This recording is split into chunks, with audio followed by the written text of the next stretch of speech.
Hello, good evening, and welcome to Iron Port here on Metropolitan Television. Iron Port is proudly brought to you by the Ghana Revenue Authority, Goel Company Limited, Serene Insurance, Ghana Link Network Services, and Meridian Port Services (MPS). This show is proudly powered by the Ghana Ports and Harbours Authority (GPH). Our media partner is the Business and Financial Times, the BNFT. If you want to have a grasp of all that transpired on the show tonight, make a date and grab the Thursday edition of the BNFT, and you'll be able to see all that happened here on the show tonight. We are streaming live on our social media pages on Facebook. We are streaming live at Ghana Ports and Harbours Authority. Ghana Ports and Harbours Authority. Still on Facebook, we are streaming live at Port of Tema. And on YouTube, we are streaming live at Eye on Port. Eye on Port. As usual, we shall be getting interactive with you, and so all you have to do is send us some messages and comments ahead via our dedicated WhatsApp line, which is 0559 177 0559 177. And when the time is ripe, I shall pick signals from my production team, and we shall activate the phone lines for you to call in and contribute to the discussion. My name is Kennedy Mona. We are going for a quick break. When we bounce back, we'll continue the show. Please do stay with us. Every now and again, Goel makes good things happen. This time, Goel has introduced Super XP Ron 95, a higher grade fuel loaded with additives and yet sold at the same price as normal fuel. Goel Super XP Ron 95 enhances engine performance like never before. It maintains the engine by keeping it clean from carbon deposits. Goel Super XP Ron 95 is designed to burn slowly and thus improves fuel economy, making you save money after several kilometers. Goel Super XP Ron 95 gives you a smooth driving experience, that is, less vibrations. Fill up with Goel Super XP Ron 95. Now there's no need to pay more for any higher grade fuel. Goel has that sorted. Goel, good energy. Electricity, pay your taxes. Our taxes, our future. Because you see, without our taxes, we wouldn't have good roads, good schools, better hospitals, street lights, and other very important social amenities.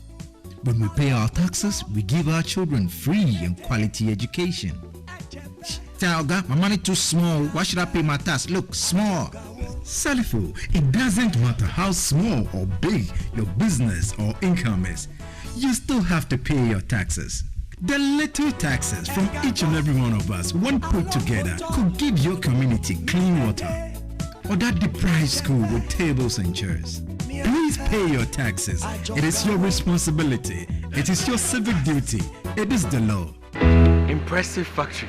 If only I had listened to you, I wouldn't have been in this mess. That devastating fire virtually wiped out the whole factory and my warehouse. Remember my misfortunes last year? Serene Insurance Asset All Risk Fire policy that I took were there to pay for my damaged stocks in the warehouse, and my machines that were affected by the floods have been replaced. My accident vehicle is back on the road thanks to Serene Insurance Motor Policy. Currently, my goods are on the high seas, covered with their marine cargo insurance policy. I was just telling Ajima about Serene Insurance. Oh, Ajima, tell him more. As a road contractor, I make sure I do my contractors all risk insurance for the projects and then workers' compensation for all the workers on site. With Serene Insurance, they will make sure they will cover your unknown tomorrow today. Serene Insurance, a new face of insurance. Call us now.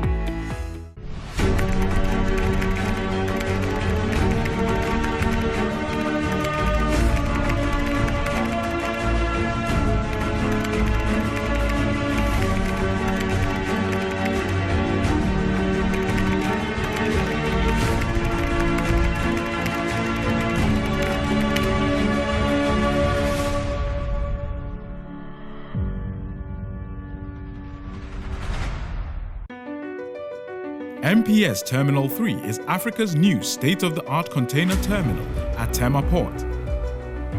For manufacturers, agro-processors and traders, the new port means business can be done faster. This infrastructure boost will improve Ghana's port handling capacity, connect more trading routes, and oil the engine of growth for the economy, creating greater opportunities across all sectors as Africa's markets merge and become the largest trading bloc globally. MPS, we connect, you thrive.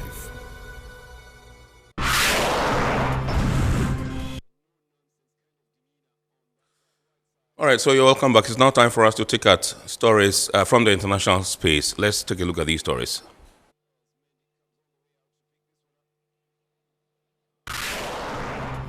The latest maritime transport report from UNCTAD has warned that greenhouse gas emissions from the world's maritime fleet increased by 4.7% between the year 2020 and 2021, with most of the increase coming from container ships, dry bulk carriers, and general cargo vessels. Another worrying trend is the fact that the fleet's average age is also rising and older ships pollute more. By the number of ships, the current average age is 21.9 years and the carrying capacity 11.5 years, UNCTAD said. The United Nations Conference on Trade and Development said that only about 6% of the post-COVID stimulus funding was allocated to cutting greenhouse gas emissions. Now, with the war in Ukraine and its impact, decarbonization might be pushed further down the priority list. AP Moller Maersk and IBM have announced their decision to abandon their blockchain-based global trade platform known as TradeLens after it failed to generate enough users. Maersk launched TradeLens in collaboration with IBM in 2018 to promote efficient and secure global trade by helping to manage and track the millions of shipping containers trading globally by digitizing manual and paper-based systems across the supply chain. By nature, the platform's success is heavily dependent on widespread industry participation. Although the platform has steadily added companies, port authorities, and other entities to its user base, the platform has apparently failed to reach the critical mass needed to make it viable. All right, so those were some stories from the international shipping space. We're now taking a message from the Ghana Revenue Authority. Indeed, recently they had cause to issue a disclaimer to some fake news that was being circulated heavily on social media. And the statement was signed by the Commissioner General of the Ghana Revenue Authority. It says, disclaimer, no levies on luxury vehicles. I read, it says the attention of the Ghana Revenue Authority, GRA, has been drawn to a purported letter from the authority being circulated on social media titled Implementation of Luxury Vehicle Levy. This said letter states that the Driver and Vehicle Licensing Authority, DVLA, has been authorized to collect an annual levy imposed on luxury vehicles with high engine capacities. Now, GRA wishes to inform the general public that this publication was not issued by the authority and its contents are completely false. No levies have been imposed on luxury vehicles, and neither is the DVLA authorized to collect any such levies. Now, the GRA therefore urges the public to disregard the said publication and further cautions those spreading the false information to desist from doing so. Investigations are currently being carried out into the source of this misleading information, and persons found to have deliberately fabricated and circulated this information will be sanctioned appropriately.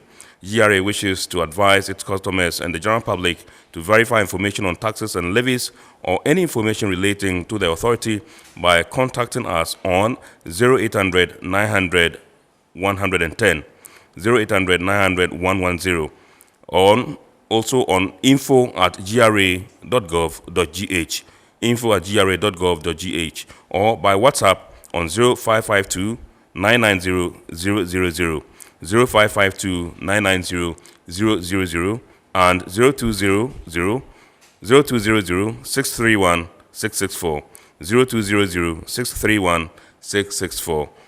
This is signed by the Commissioner General, Ghana Revenue Authority.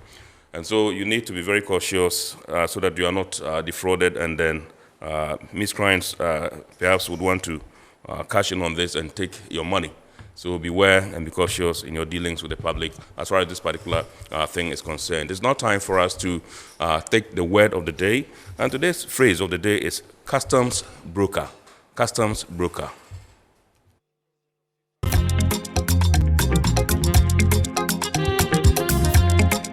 A person or firm licensed by the customs authority of their country, when required, engaged in entering and clearing goods through customs for a client.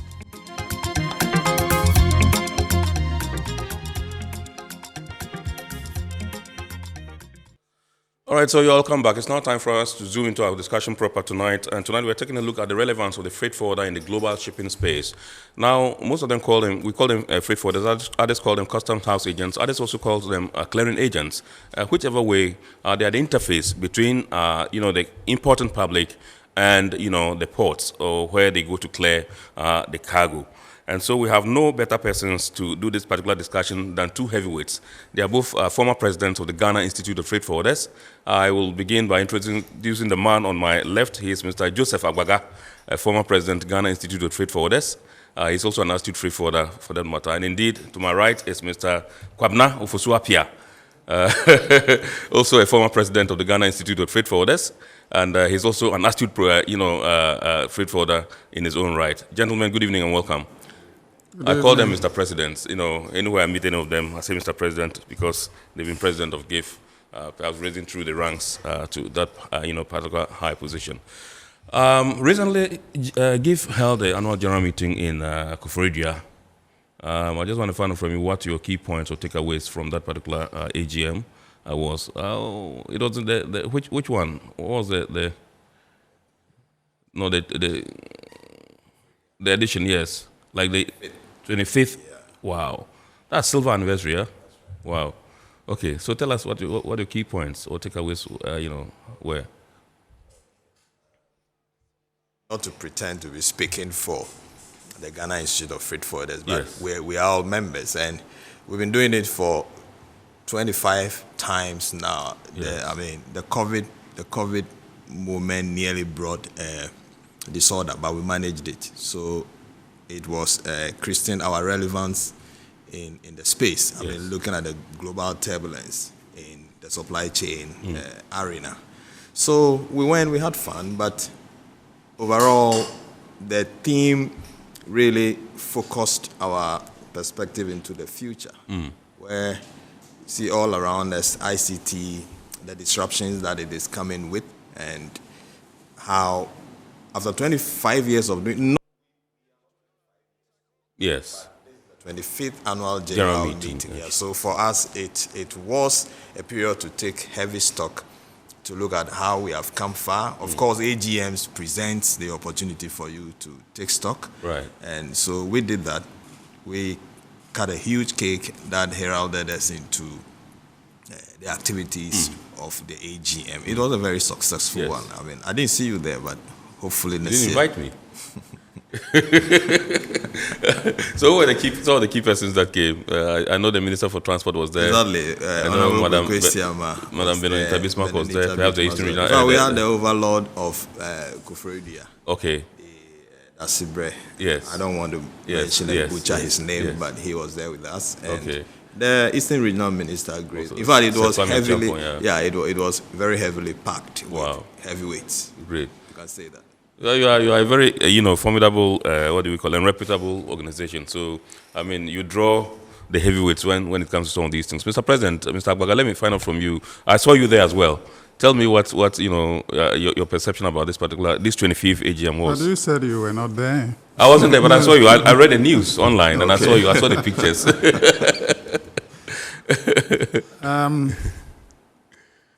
The only entity that leads the trading public, or that plays the intermediary role between the trading public and government. Absolutely. And at the same time, between the trader and then the carrier of the consignment from overseas. Yes. We've been through a thick and thin. In the time past, the forwarding, the clearing and forwarding entity are personalities that runs after customs for doing the clearance for people and taking small, or to take some remuneration until such a time that I think the government saw that these people should be given another facelift. Right. So the government of that time came up with a decision that you cannot do clearance until you form a company. Right. And that company also must have someone who is trained and licensed by customs to do custom business. Right. So that was the birth of the companies that do freight forwarding, especially the indigenous one. Right. In those days, we would talk of Glamour stores and UTC, and UAC. UAC. Yeah. They do their own in-house clearance. Yeah. So until such time that the Ghanaians came together, trained themselves, and formed companies to do a proper customs brokerage. So we've been through till today. Yeah. The Ghana Institute of Freight Forwarders itself starts by name. What is it? NACHA, National Association of Custom House Agents. Agents. Okay. Until our forebearers, Mr. Frank Sapon, Kofi Brakun, Robert Kuti Jr., Carlos Kinsley Ahenkra. Yeah. Then they came together to say that, look, they have been doing these things, or we have been doing these things without any proper structure. So why don't we look forward and constitute ourselves into an institute? Then the word institute came into focus because we want to educate ourselves in the first place, so that we can be the forerunner between the trading public and government. And therefore, we must know what it entails to import and export goods. Right. All the rules of the game we should be able to abreast ourselves with, so that when we stand between the government and the trading public, we will be able to deliver competently. Yeah. All right. Okay, so you just mentioned the toll list. Carlos Ahenkra, and Kofi Brako, together with a current one, they've ventured into politics, and they're not doing badly at all. They became MPs, apart from the Honorable Kofi Brako, who lost out, during their primaries to another MPP person. But they are not doing badly. What have you got to say to that? Have they been able to help you in any way? Because these were people who identified the challenges that you had. They rose to the highest echelons of GAFE.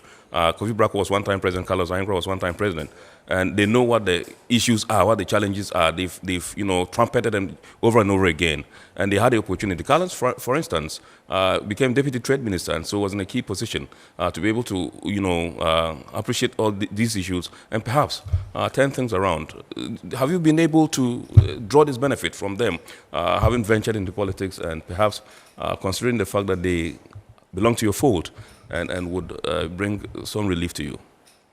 You realize that, let me start from Honorable Kofi Brako. When he first entered Parliament, that was when we had the opportunity to look at the legislative instrument, 2248. And trust you me, 2248, the legislative instrument.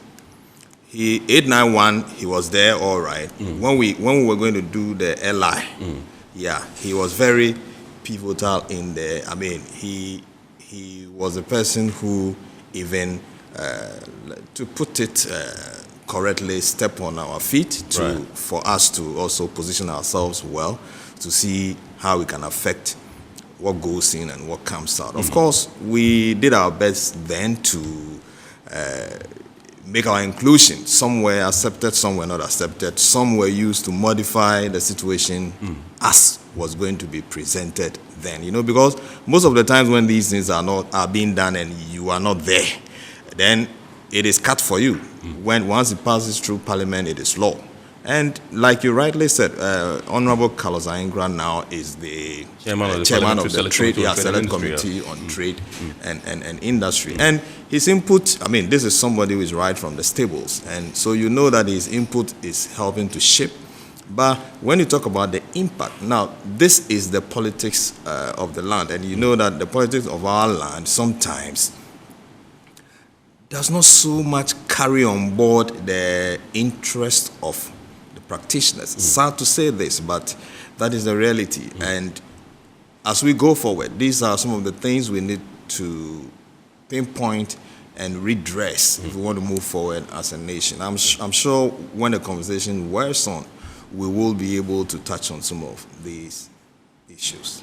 Mr. President, yes, would you want to comment on that? Have you felt the impact of, the politicians that have come from your fold and what they are doing to better your lot as freight forwarders in the country? Well, at least you produced 3 MPs. Yes, that is true. Could be more. That is true. We have more. Right. That is true, but when it comes to matters of policy, yes, and policy that drive the nation's trade, and participants or stakeholders are overwhelming, and each stakeholder has their peculiar interest as to what they feel will make their work easier for them. But most often also, though we have some people from our folks, they are only just a lone ranger.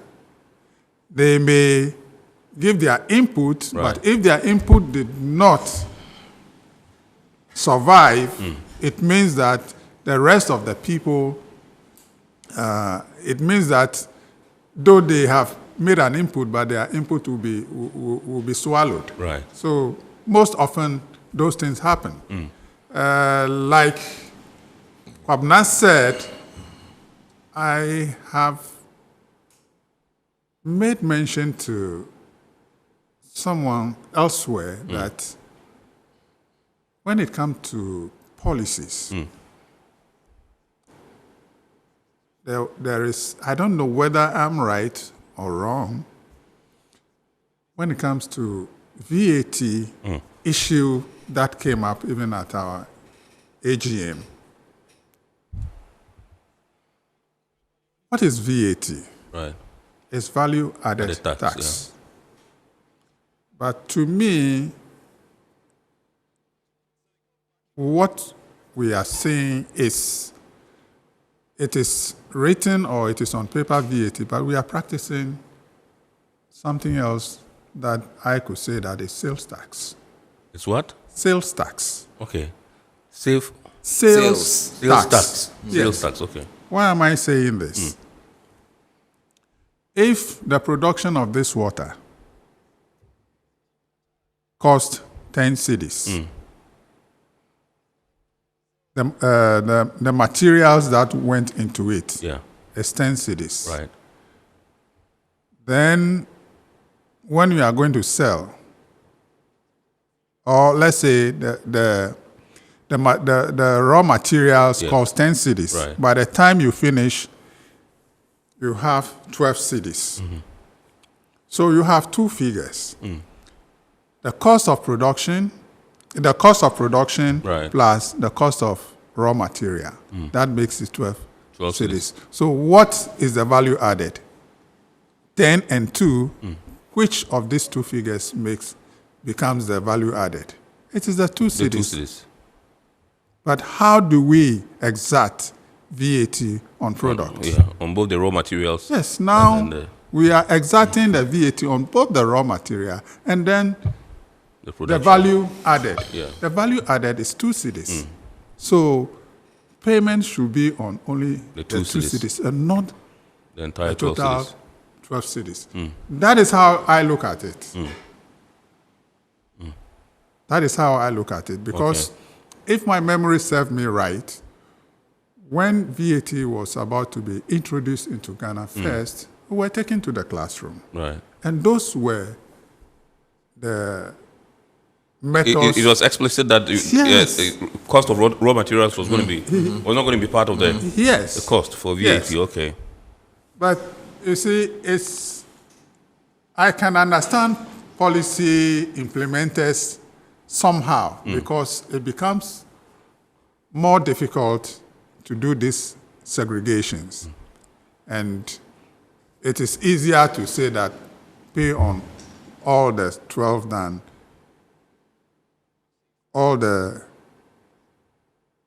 either all the 12 or only 2. Right. Now, from one manufacturer to another manufacturer, there could be variances. So it becomes subjective that who is telling the truth. Right. So sometimes when you think around it, you understand them that it is said that no one wants to pay tax, and therefore whatever the state want to exert or impose on you, they will do so and impose it. So these are some of the things that happens in the policy space. Right. Okay, so now come to me. So, are you also planning on joining the bandwagon? Not the bandwagon, so to speak, following the footsteps of your leaders. I understand you've been visiting your constituency pretty often these days. No.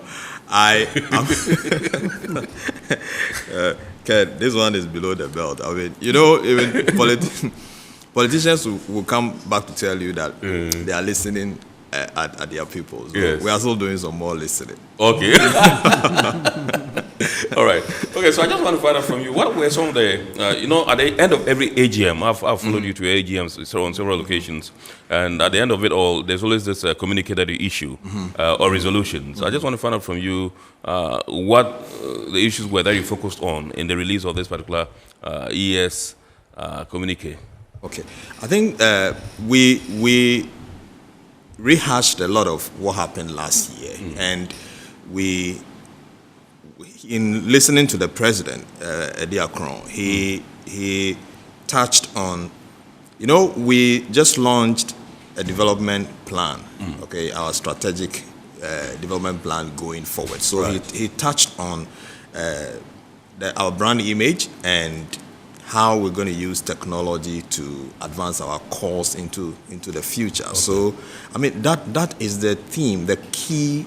If you look at our theme and so we can summarize the whole of the communique as, of course, other things came up as time, which is very critical to everything that we do. But the focus or the fulcrum of this year's communique was how we will have to take steps to achieve the variables or the goalposts in our strategic plan going forward, particularly our placement in ICT. Very, it came out very, in a very poignant manner. Mr. President, is there anything you want to share with us in addition to what you have said with regards to some of the salient issues that came up that you captured in this year's resolution or communique? I think he has said all because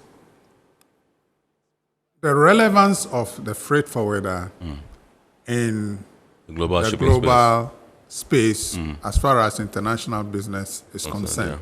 Yeah. And it's not only international business, but it covers both domestic and international business. Absolutely, yeah. The relevance can never be dispensed of. No matter how you introduce technology, there is always the human aspect that need to make things happen. Right. So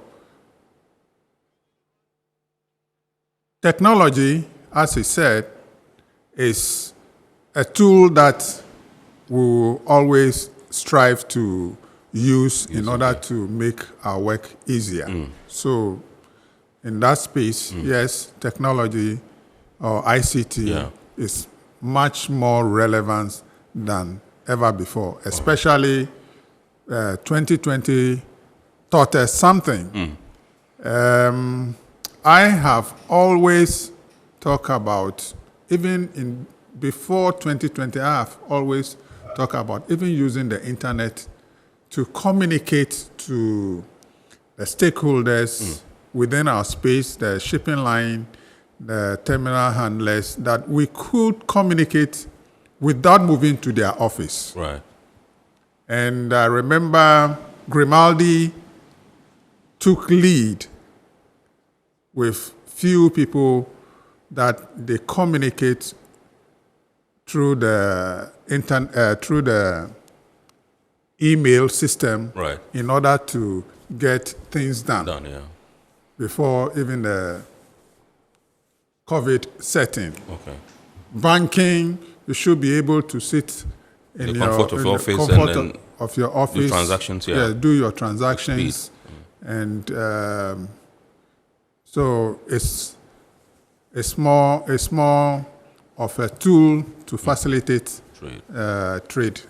Well, so let me come to you, Mr. Ofosu-Appiah, and find out from you what your assessment of the performance of your industry for 2022 has been so far. 2022, you see, 2021 was a very checkered one, you know, just rolling out of COVID and its attendant issue of the skyrocketing freight rates and all of that, you know, when the boxes got stuck all over the world, particularly in North America. And so it began to stabilize, but didn't drop. It didn't drop any drastically. So we were just about heaving a sigh of relief in 2022 when by some kind of arrangement, the Russian-Ukraine also set in. And whether remotely or directly, it has not been a very useful exercise for us, you know. Right. You see, because the hyperinflation, the fact that we import just about everything, okay, and that is the space we cover. And if our trader suffers from these kinds of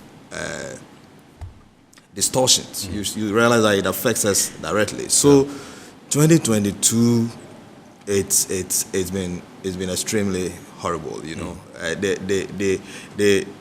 My grandmother used to say that when they say the allergy has fallen into the pond, then you are asking of his batakari. Of course, you're asking whether the batakari got wet. Yeah. Of course it will get wet. Absolutely. You see, so if you hear a lot of the cries from the trader, you know, in this space when we say trader, we are not just looking at the folk who goes to buy and come and sells in the market. I mean, we are talking about international trade. So anybody who finds himself in cross-border trade, the WTO enjoins us to refer to such folks as traders. Right. So the trader's fortune has dwindled. And once he's not going out there to import, or he's not importing in that quantity, you know the situation of the city. If you were getting 1 million, if you were using let's say, if it is 15 cedis now to $1, you can see the erosion of their money. Yeah. So it directly affects somebody who used to do 15 boxes, has cut it drastically to 2. And if you are his agent or his forwarder, you realize that it directly affects you. So it has not been a pleasant year at all. And the effect of it is that bad. We're just hoping and praying that as we struggle to find our grounding, some miracle will happen. Trust you me. So what you want to tell me is that Joe Brenda Freight Consult has not made any liquid this year? I mean, we're surviving, you know. We're surviving. And it's not been easy. It's not been easy, but we're surviving. Mr. President, JSPD, have you made some good cash 2022? Like Kwabena said, you're surviving. You only have to survive. You only have to look at your plans that you wish to have done. You need to suspend everything. Even your expenditure at home, you need to look at it. Yeah.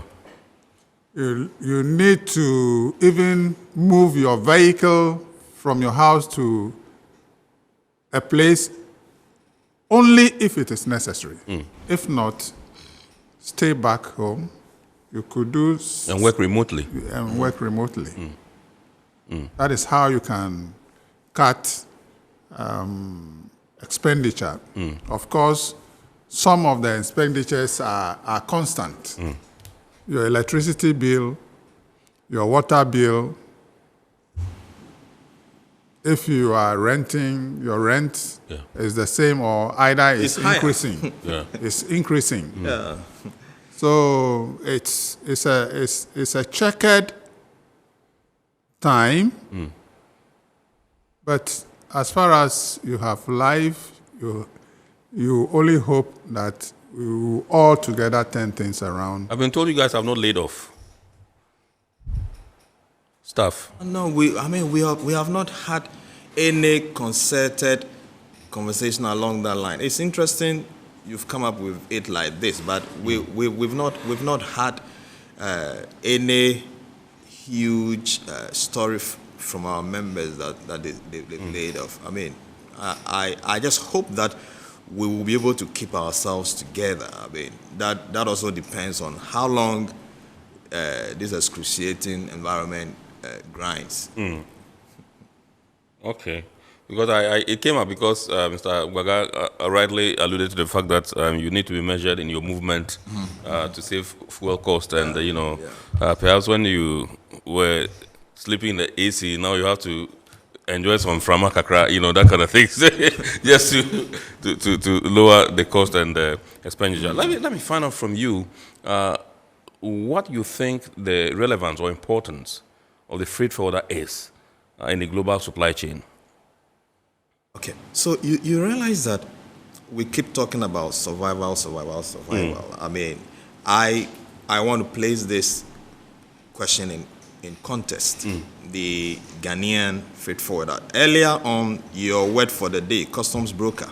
So if you want to place it in the Ghanaian context, when you look at this interpretation of our 891, Act 891, it says a customs house agent means a person who is granted a license to carry out customs business. Simplicity. Okay, but then you also mentioned the supply chain, and that takes it notches higher. Okay, because the goods will have to move from somewhere through processes before it gets to the point where the customs business has to be done. Okay, that is a significant part of it, but not the major part of it. Okay, and that is why you have to be licensed by customs, because, like the word goes, customs is a certain tradition, the tradition of the land. You need to follow the tradition of the land for the goods to be entered. Now, the global supply chain has taken time to shape itself, and we cannot take ourselves out of it. Okay, now we here have led this business mostly by interfacing with customs. Right. But something interesting is happening. When you mention supply chain and logistics, you realize that we were supposed to have evolved into third-party logistics providers.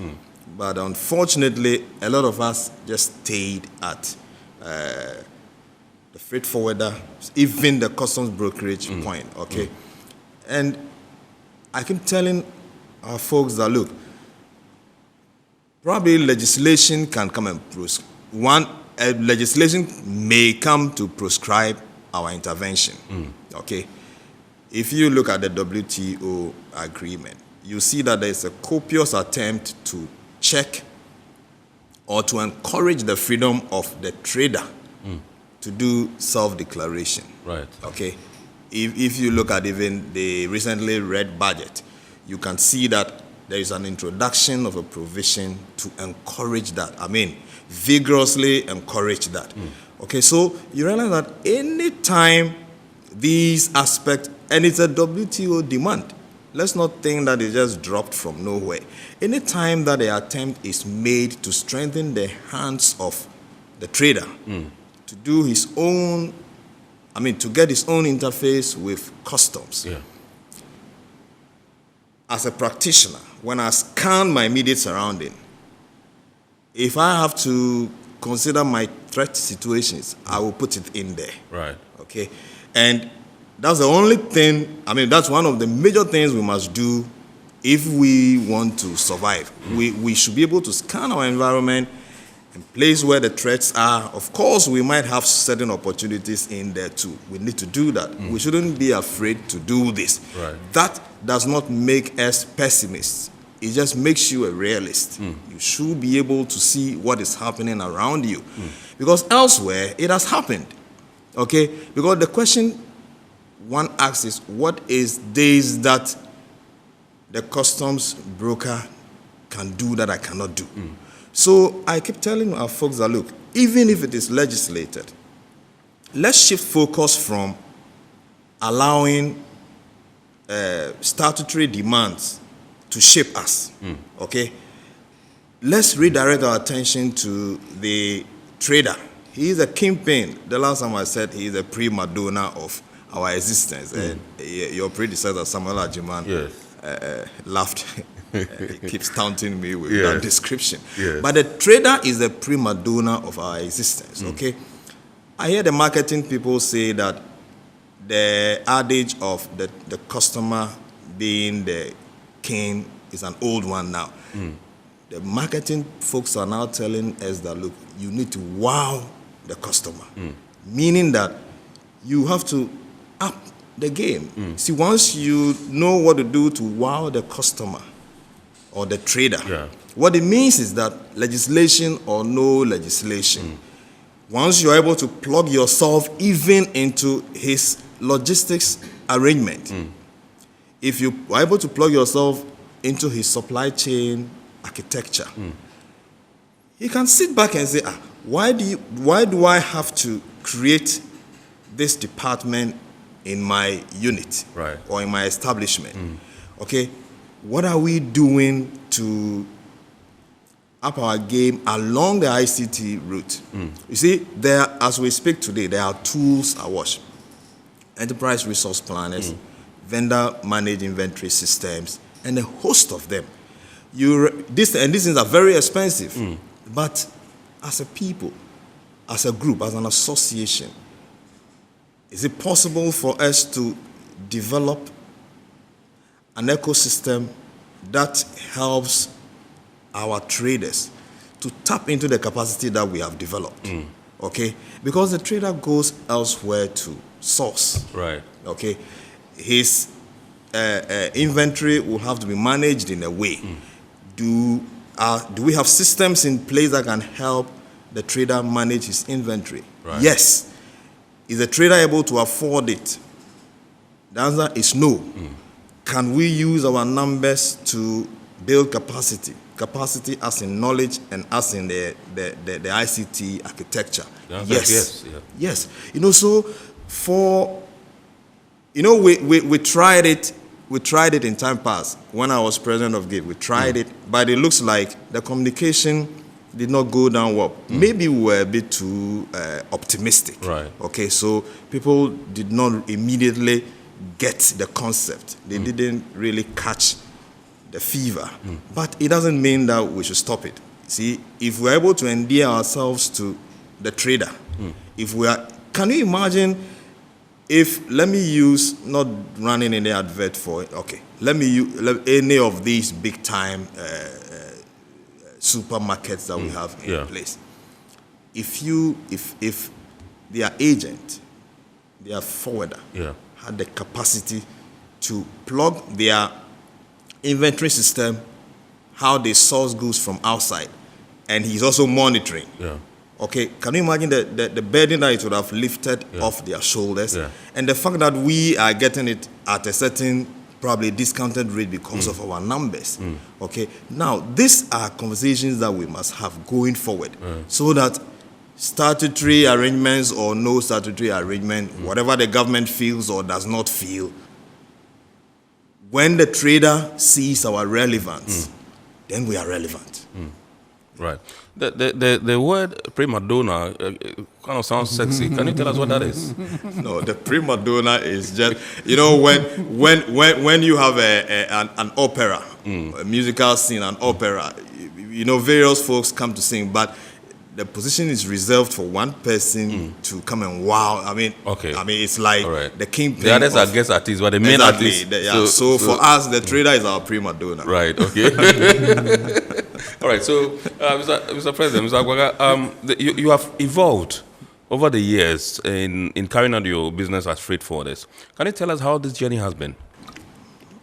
Before I answer your question, I want to add to what Kwabena has just said.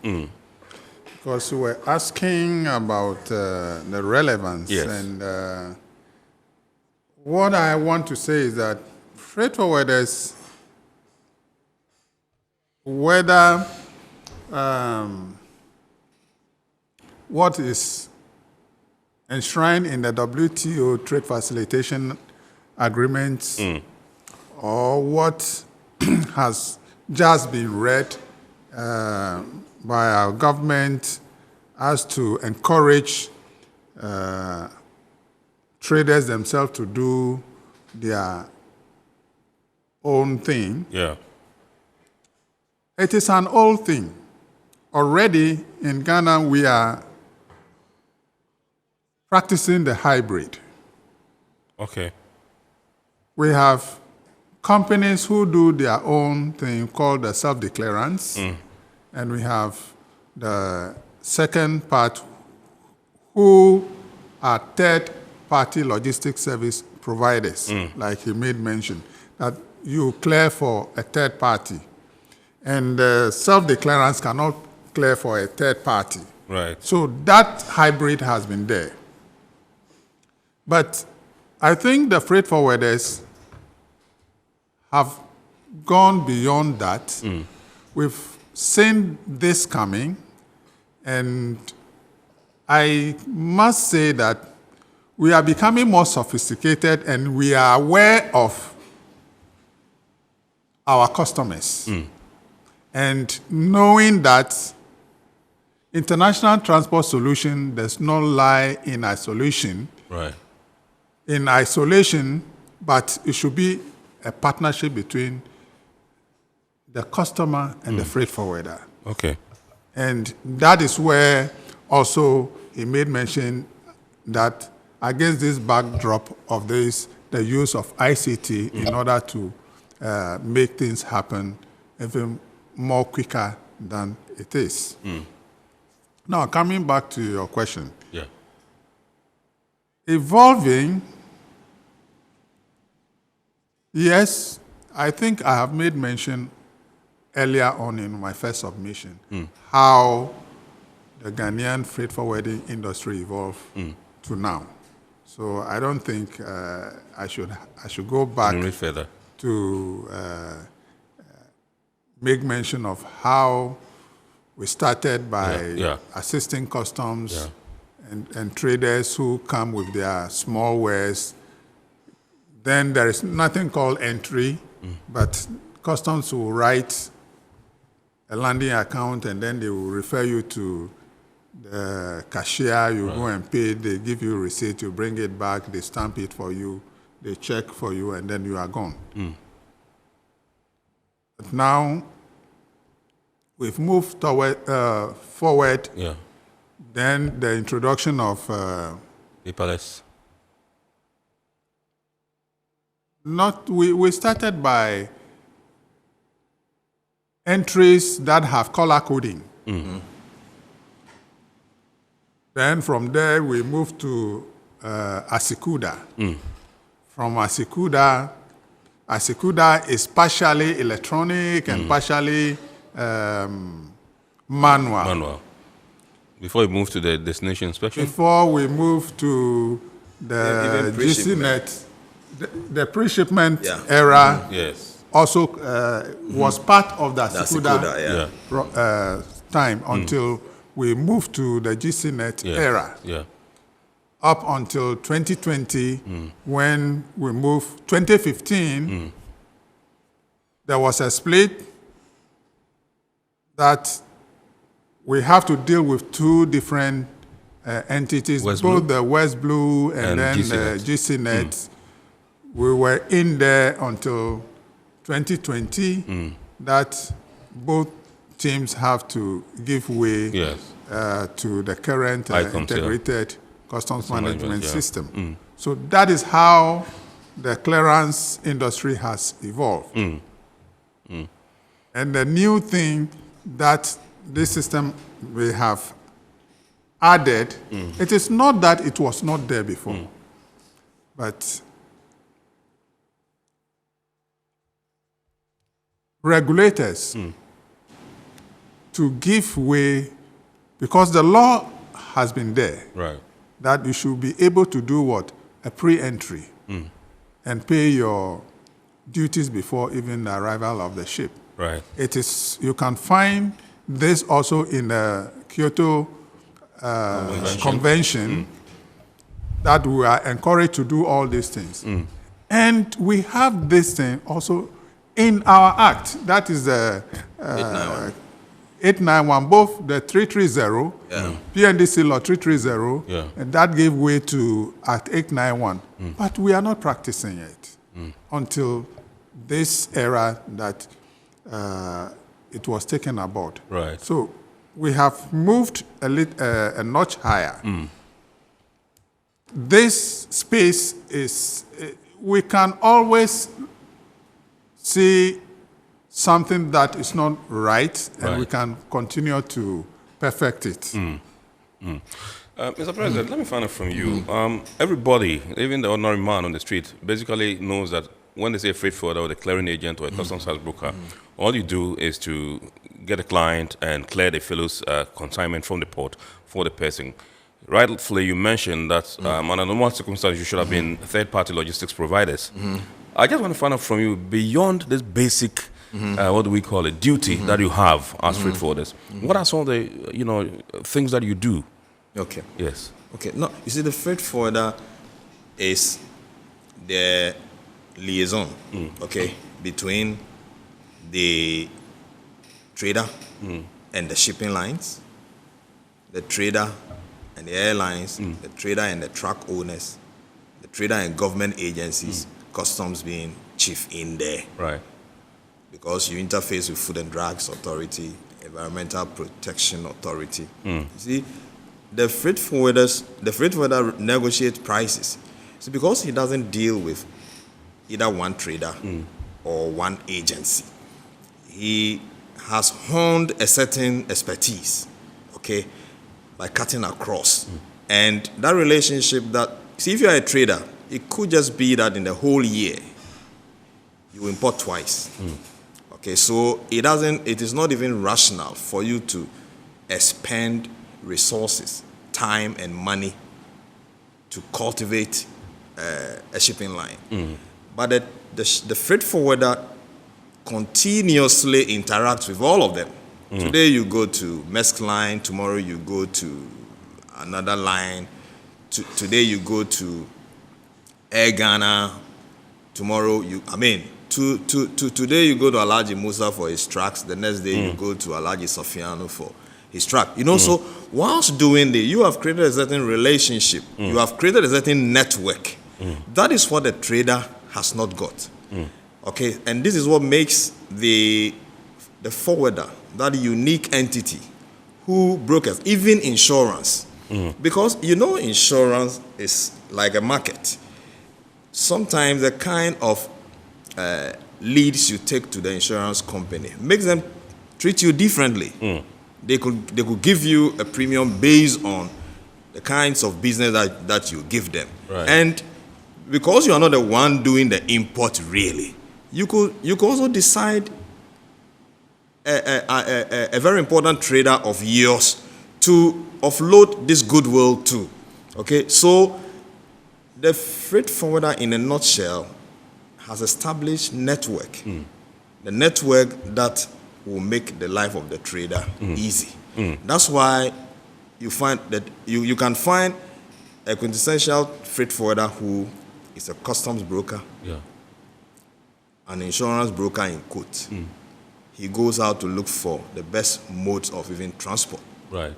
can even advise you that this stuff that you are bringing in, okay, let's bring it to Tema by this mode, or even let's airlift it. Let's airlift it, or let's bring part through sea, and let's bring part through air. You know, so he has the bird's eye view. Let me put it so. He has a bird's eye view of the activities that gives you the platform for you to do your importation. Right. Okay. So in a nutshell, that is what the freight forwarder is. But then you see one of the stories that for the foreign story, yes, when you touch on the blockchain, and then Maxline and IBM, yes, it didn't work out so well. But I don't think they've cancelled it. Okay. Now you see that everything that we do at a certain point, once it is international trade, it crosses a certain border to another country. Right.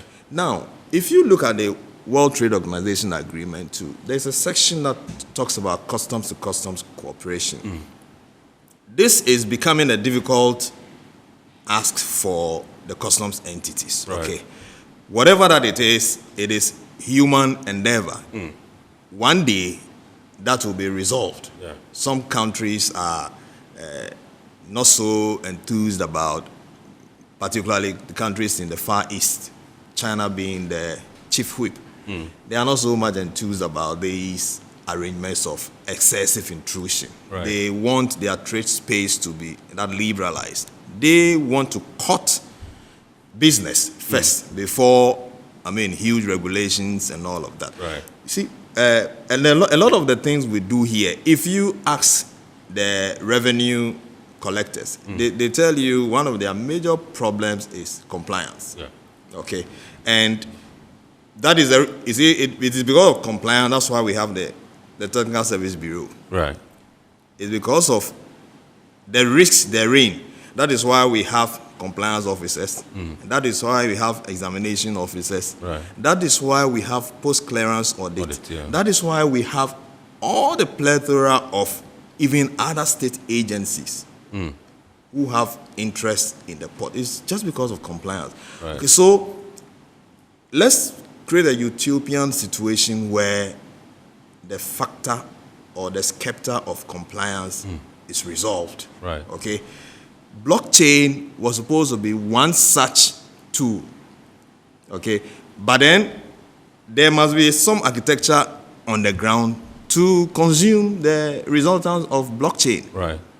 So if the countries that are supposed to benefit from the blockchain do not have the facilities in place, if the trader has not got the capacity to tap it or to establish a blockchain arrangement, then you can see that this is going to be a difficulty. Right. And for what Maxline and IBM wanted to do, trust you me, if they succeed in reintroducing it again as a result of probably the mileage that customs to customs arrangement would have gone in the future. Right.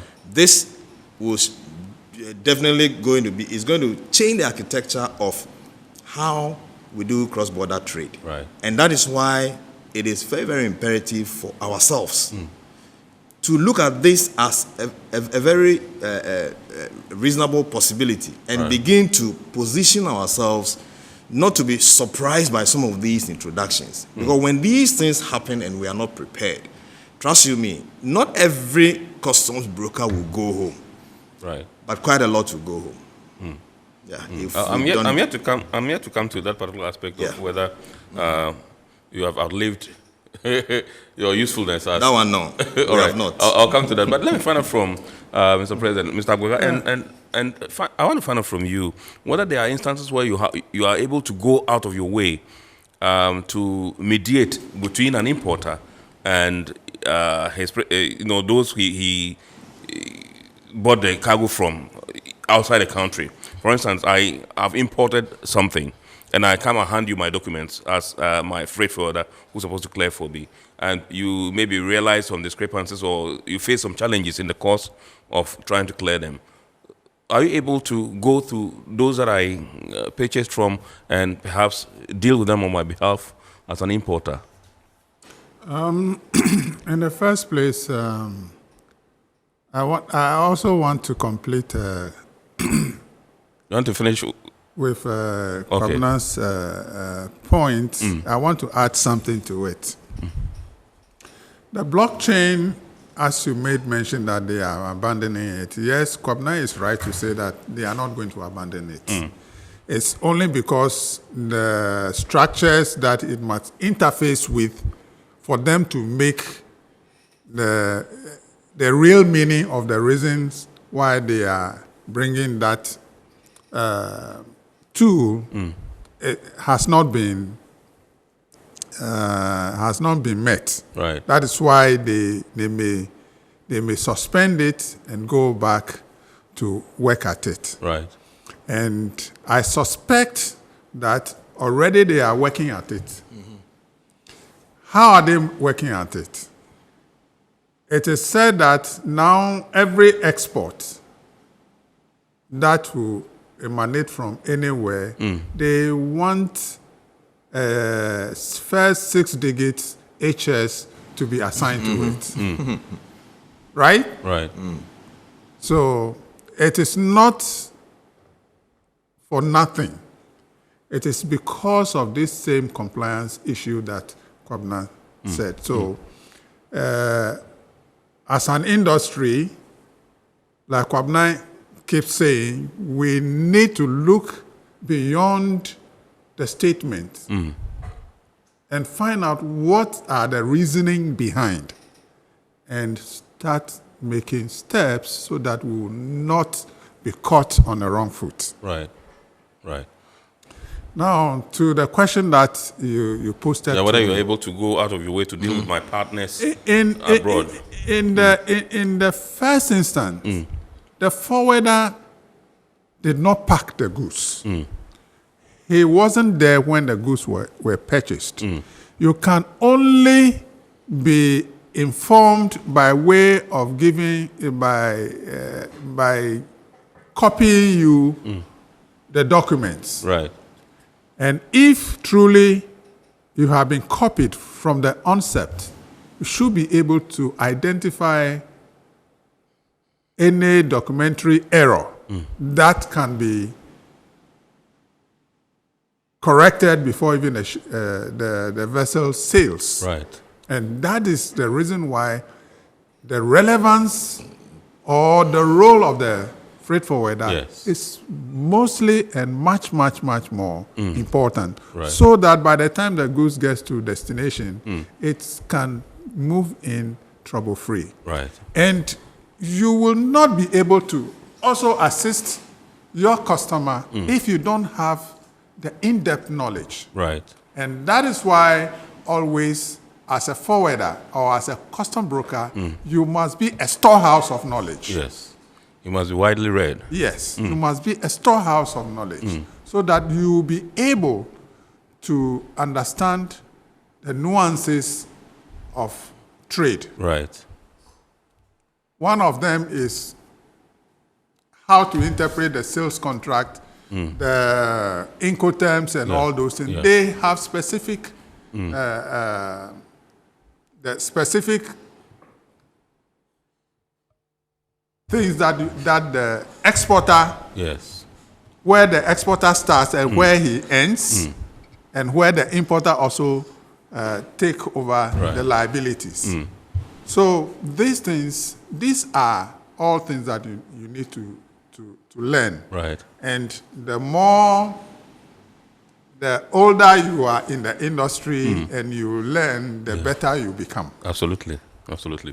Great. So this is our report here on Metropolitan Television, and tonight we are looking at the relevance of the freight forwarder in the global shipping space. With me in the studios, Mr. Joseph Agwaga, former president, Ghana Institute of Freight Forwarders, and Mr. Kwabna Ofosu-Appiah, also former president, Ghana Institute of Freight Forwarders. We are going for a quick break. When we come back, we shall continue the discussion. Please do stay with us.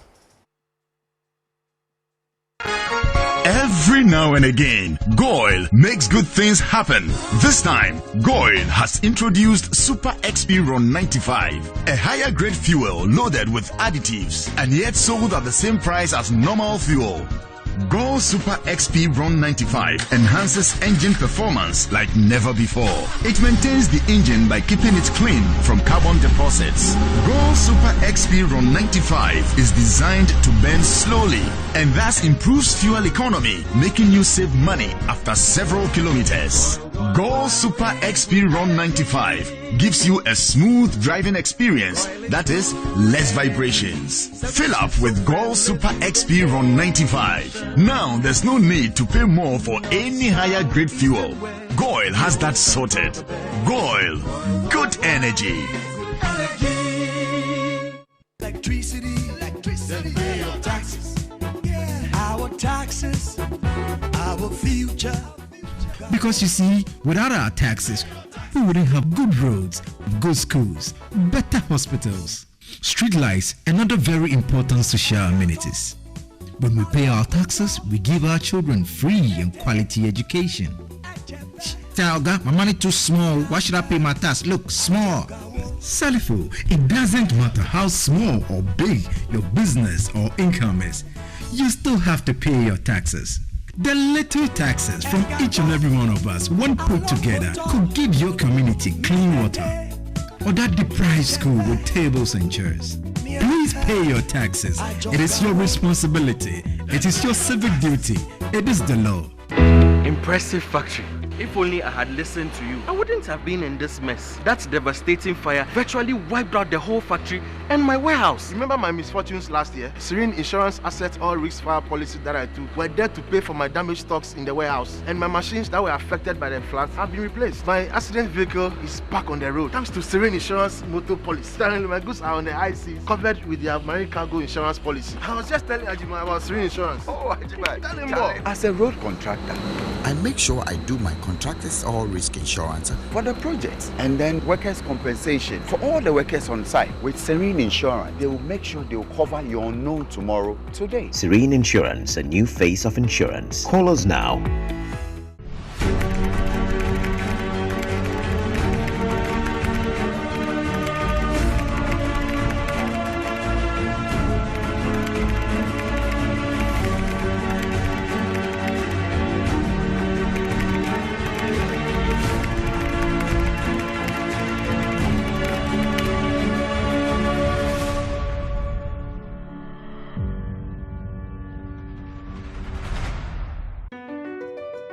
MPS Terminal 3 is Africa's new state-of-the-art container terminal at Tema Port. For manufacturers, agro-processors and traders, the new port means business can be done faster. This infrastructure boost will improve Ghana's port handling capacity, connect more trading routes, and oil the engine of growth for the economy, creating greater opportunities across all sectors as Africa's markets merge and become the largest trading bloc globally. MPS, we connect, you thrive.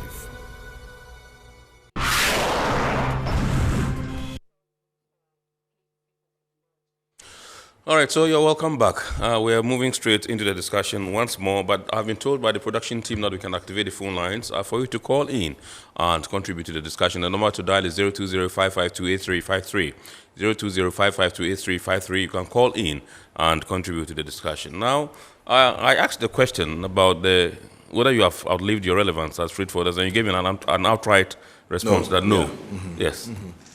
You see, Ken, you know, in all of my presentation, you can see a theme running through, endearing ourselves to the trader, rediscovering ourselves, going into the survival mode, wowing the trader, and insisting that no matter what the legislations or statutory developments are, once we show relevance to the trader, we are in business. Right. You see, unfortunately, we have had the statutory situation aid to a very large extent our development. Today, a law comes, a freight forwarder or a customs broker must be, freight forwarders are not licensed to work. It's a certain capacity that you build and then you are in business. Yes. It is the customs broker who is licensed by the state authority. Yes. Okay. Now, so statutorily, the law comes, you shall do this, thou shalt do this, thou shalt do that, and then you do it. Yeah. And increasingly, that is what has defined who has become known as the freight forwarder or the customs broker. Yeah. Now, it is about time we ourselves take the bulls by the horn and redefine how we want to be seen in the space. Okay? And we have our job cut out for us. Who are we defining or redefining ourselves to please? The trader. Yeah. Okay? So, if you look at the third-party logistics provision, we have not so much tapped or built capacity to the levels of the global standard. Right. Then comes in the fourth-party logistics service provision, where... Tell us about the third party and the fourth party. What's the difference? Okay, so what we do now mostly mimics the third party, where you stand in, even though you don't have the assets. Right. You stand in, you know where to get the assets, you know how to, you have built a network, you know how to present negotiated situations to your client. Right. So you give your client, the trader, the respite for going to look for shipping lines, airlines, trucks, here and there, customs brokerage. You have taken that bit of it. That much describes the third-party logistics provision. Now, the whole world is even chasing the fourth and the fifth-party logistics arrangement, okay? That is why even if you listen to our conversations, a lot of the time when you see us sit around, we talk about multinationals taking our business from us. The multinational is layering on the fourth party. Okay? He's increasingly endearing himself to the trader. Yeah. And the fourth party brings in a copious amount of ICT and the tools therein. Yeah. You know, during the break, I was referencing Mr. Bagger's issue on how they even advise for some of the shipping lines to stop we having to go to them to pick documents and all of that. The least they could do was to provide email connectivity. But that is not efficient. Even though effectively it solved a certain problem, it is not efficient. Right. We need to digitalize that connectivity, okay? Because 1,000 times you send the email, somebody will have to be at the other end to receive it. Right. If he doesn't receive it, then now you take phone, and sometimes they tell you that once you've sent the email, it's okay, we'll respond. But if nobody responds, you are there. Right. So it defeats that arrangement of even having the email set up. So you end up even asking your whoever is in charge of that process to now take the car and go there. Yeah. You see? But of course, the shipping line is not going to develop an interface for you, and that is an ICT architecture, house it, pay for it, just because you can have. You see, I'm going to make a statement here. It is not as if, I am not saying that this is what the shipping line has launched out to do. But whether by design or by default, time and the lack of it is a model that gives them money. If your email is supposed to be answered to in 5 minutes and it takes 48 hours to be answered to, it means that if you are supposed to take your box in the next 2 hours, and it has taken 48 hours for your emails to be answered to, you are going to take your box probably in 49 or, 72 hours. And where that happens, it counts against you. Because you are not going to go back to them and tell them that, look, I sent my email on this day, on this time and this day, and because you didn't respond, waive the demurrage. That is not part of the conversation. You see, so we need to properly digitalize, okay, and get our systems in place so that we can push a certain conversation. When the cargo lands, there must be performance indicators. at what point do you say that the cargo is ready for the trader to pick it? When that is known, the system records it. Everybody is aware of that. If we had a system, and the shipping lines also had a system, once that clock time is ticked, it means that whatever processes that you have done to say cargo is ready, it will be in a certain pool for our system to assess. It will not be dependent on somebody being in his good mood to check his email or not to check his email. Okay? We would have had, how do you call it, a certain connectivity. The ICT folks will tell you that an API will be created where our system will just speak to their system and pull whatever information that they have ready, because it has to be ready by a certain time stipulation per our laws. If we do not have these situations in place, the shipping line is not going to create that system and give you the back end to use it. At most, they will tell you, send email. Okay, so if we want to talk about our relevance and our evolution, I think, like I said earlier on, our work is cut out for us. We have only one person to please, and we must put our money where we want our mouth to be going into the future. Right. Okay, so I want to find out from you. There are those who are thinking that importers should be made self-declarants. That obviously will be a threat to you as freight forwarders, isn't it? It's yes and no, but I dare to challenge just any importer who can brave the storm, no matter how even the books are digitalized. You need that knowledge to choose a particular HS assigned to your consignment. I made a earlier statement that all exports are going to be assigned with an HS. But it's coming from elsewhere.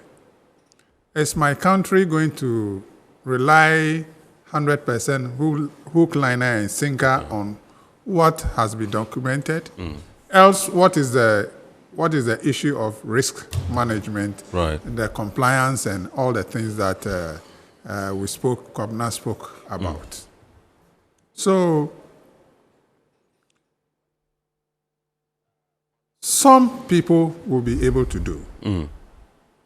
But the question is, if you are a trader and you want to do that aspect, including what you know doing best.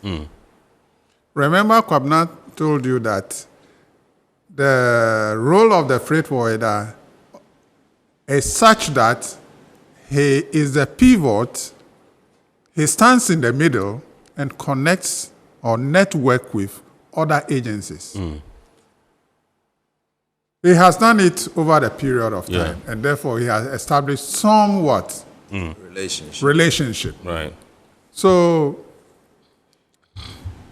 it will be much more cost effective if that trader gives his document to the person who knows how to do it best.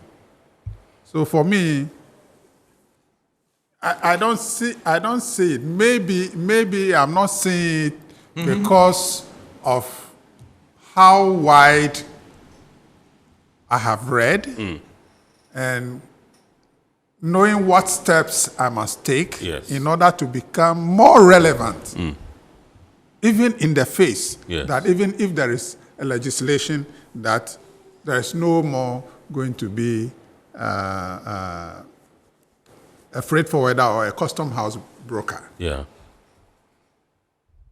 Because always my clients don't have even the time to go around. So he will still, and currently, all the self-declarants, they are using the services of the brokers. Right. Okay, so it's just on paper. Yes. But practically speaking, they're still using the custom broker. Right. Okay.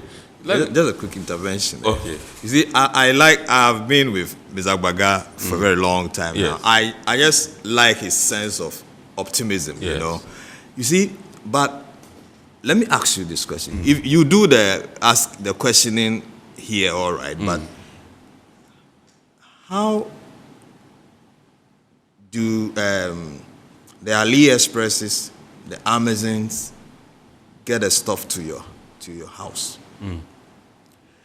You see, the space in which we are, and ICT, if you take logistics service provision, when the process is adequately mapped, okay, the historian will tell you the rest is history.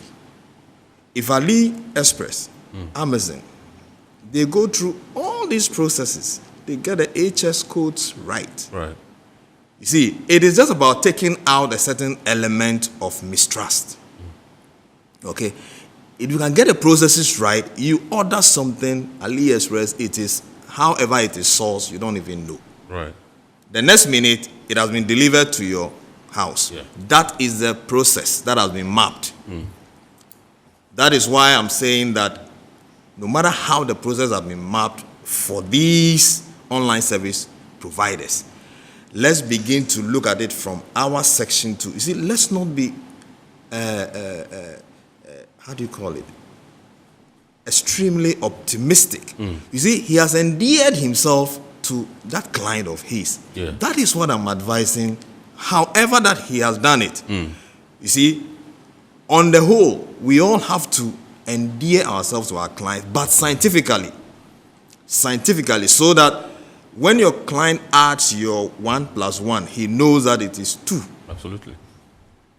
And then he will not have any cause to want to either get rid of it. Because if it is just about customs brokerage, anything can happen there. But you still have work to do for your client. Yeah. In fact, a lot of work to do for your client apart from customs brokerage. Right. We're told that under the Africa Continental Free Trade Area, importers, so to speak, are not supposed to patronize your services. I don't know how right this is, but I just want to find out from you whether you are aware of this and what that portends for you as freight forwarders. I would really have loved that Mr. Agbaga takes a bite at this field, because they are in the AFCFT thing very, very well. But I have a story to tell on that one. Okay. Yeah. I can't wait to hear it. Yes. Frankly speaking,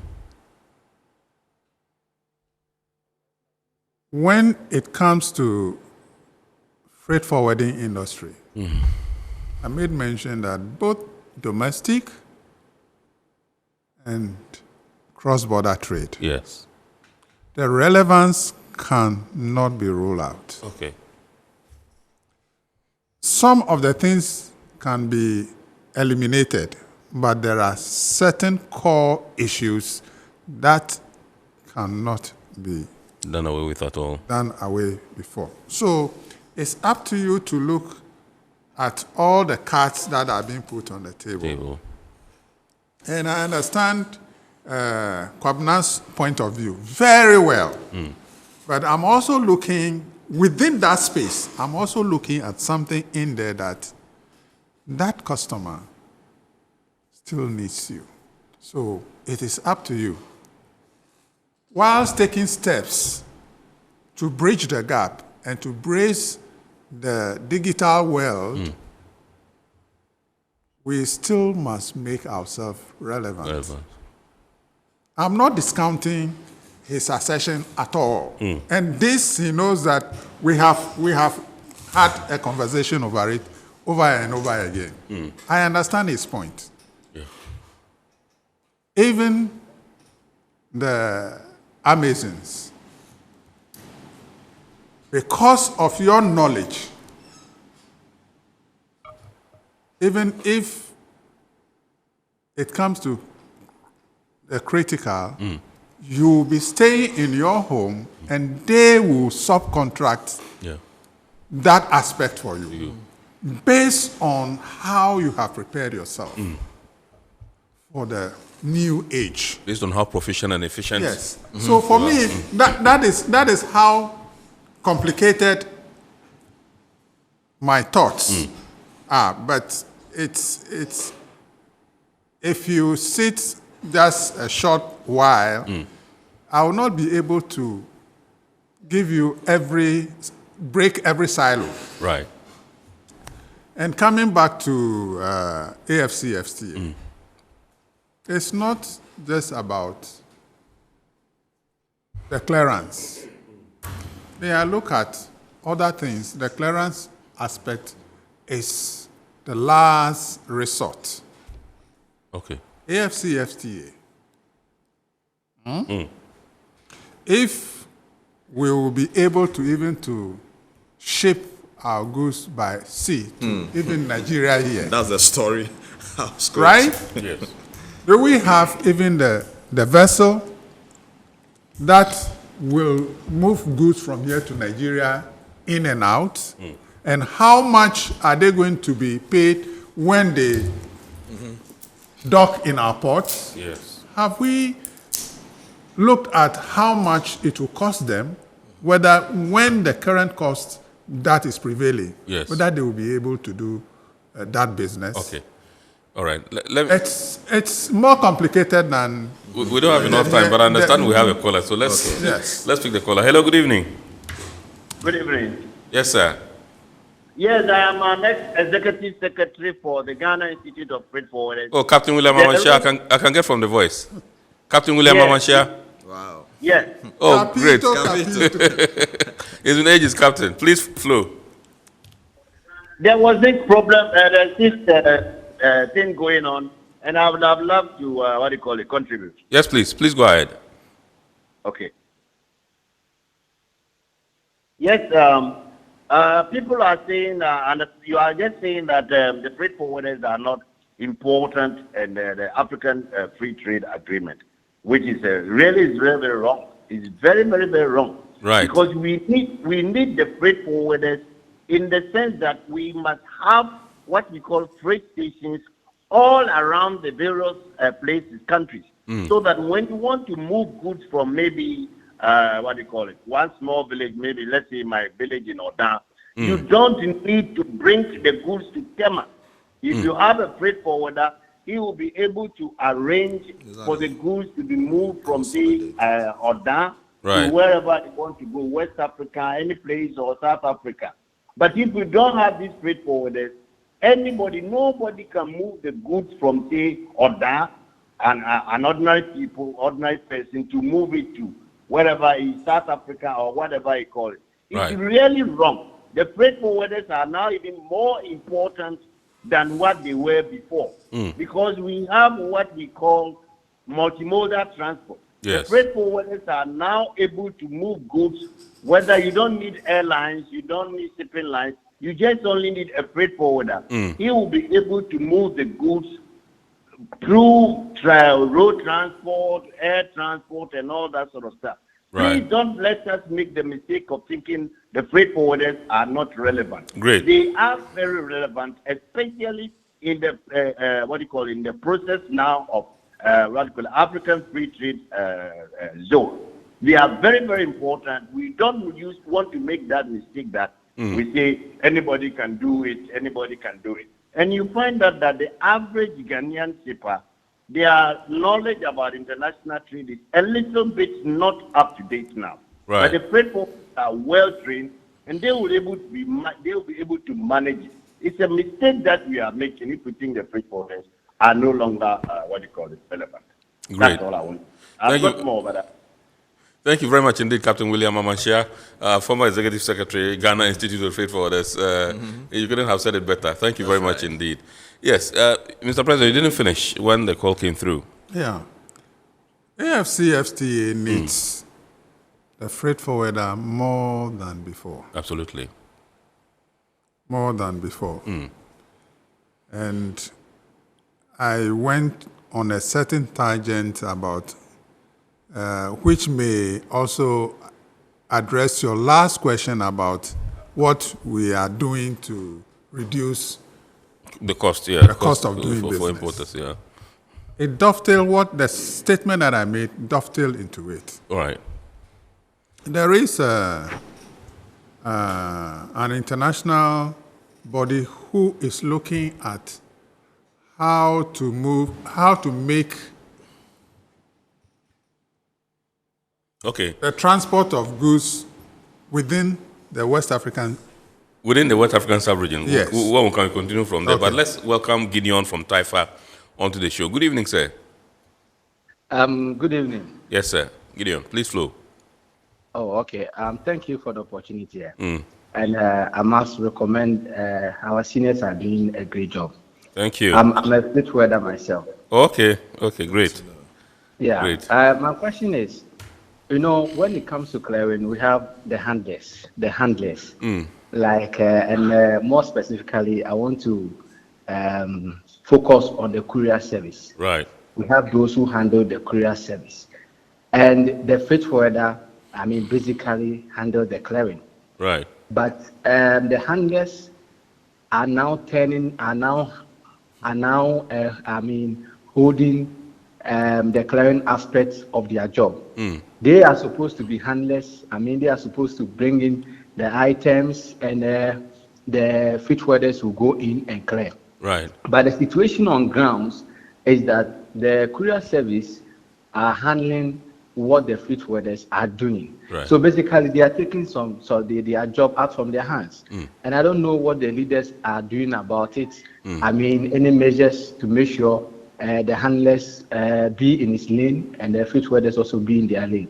Thank you. That's my question. Gideon, thank you very much indeed. And one question that I would have asked, or I still want to ask, because we have barely 7 minutes to go, is the fact that there's been this long-standing issue of foreigners, infiltrating the freight forwarding trade in the country. All right, I've been told we have to wrap up, so we don't have enough time. You were going to tell us a story, but I think that we'll come back some other time. All right, and then we can wrap up.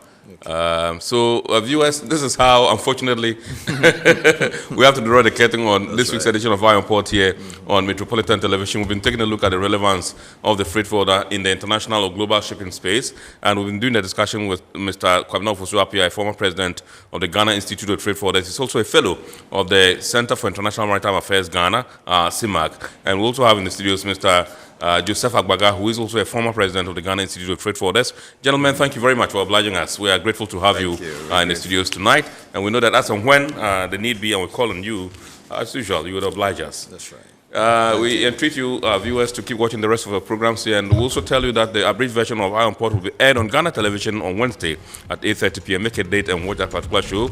We say thanks to our sponsors, Ghana Revenue Authority, Goel Company Limited, Serene Insurance, Ghana Link Network Services, and Meridian Port Services. Remember, the show is powered by the Ghana Port and Harbours Authority. God willing, next week, we shall bounce back with another wonderful edition of the show. My name is Kennedy Mona. Good evening and have a super week ahead.